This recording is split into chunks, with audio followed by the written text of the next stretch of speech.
Hello viewers, আশা রাখি সবাই ভালো আছেন। চলে আসলাম আজকে আমরা নতুন আরেকটি ভিডিও নিয়ে। আজকে আমরা ভিডিওতে আলোচনা করার চেষ্টা করব আগামীকাল রবিবার শেয়ার বাজারটি কেমন যেতে পারে। আশা করি আপনারা ধৈর্য সহকারে পুরো ভিডিওটি আমাদের সাথেই থাকবেন। আর আমরা জানি যে শেয়ার বাজার ঝুঁকিপূর্ণ জায়গা, তাই জেনে বুঝে বিনিয়োগ করার চেষ্টা করুন।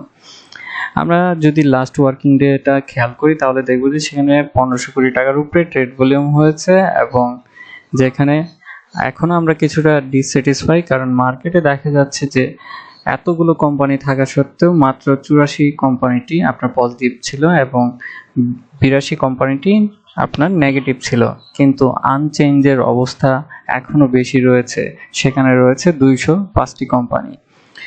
আমরা যদি সেদিন একটু খেয়াল করার চেষ্টা করি তাহলে হচ্ছে যে দেখব যে প্রিভিয়াস যে 3টা কার্যদিবস আছে সেই কার্যদিবসের তুলনায় দেখা যাচ্ছিল যে মার্কেট তার পজিটিভনেসটা বেশ ভালো একটা অবদান রেখেছে এবং পাশাপাশি তার ট্রেড ভলিউমটা বৃদ্ধি পেয়েছে।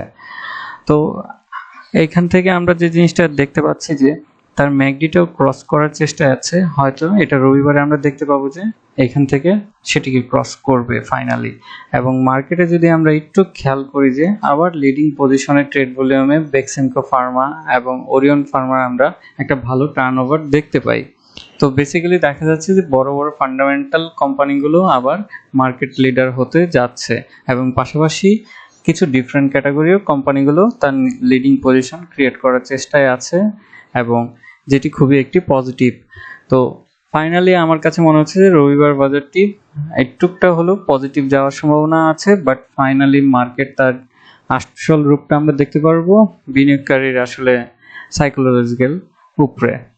তো এখন যেহেতু অনেক কোম্পানিগুলোর সামনে রেকর্ড ডেট হবে, তো এই মুহূর্তে আমার কাছে মনে হচ্ছে যে অনেক বড় বড় ইনভেস্টররা আপনার হচ্ছে গিয়ে সেখান থেকে ডিভিডেন্ডগুলো যাতে ভোগ করতে পারে এই ধরনের একটা ইন্টেনশন থাকবে। পাশাপাশি হচ্ছে যে নতুন একটা ইনভেস্টমেন্টও আমার কাছে মনে হচ্ছে যে এখানে আসার সম্ভাবনা রয়েছে।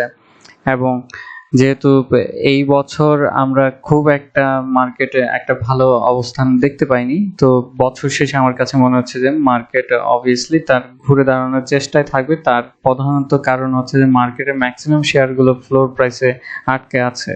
দ্যাটস ওয়াই হচ্ছে যে এখানে যদি আমরা একটু অবজারভার করি তাহলে হচ্ছে দেখা যাবে যে ম্যাক্সিমাম স্টকগুলোই এর নিচে যাওয়ার সম্ভাবনা নাই।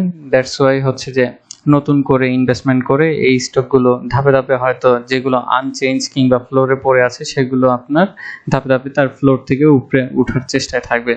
তো আশা করি যে নভেম্বরের আমরা সেকেন্ড উইকটা হয়তো খুবই ভালো পজিটিভ একটা মার্কেট দেখতে পাবো।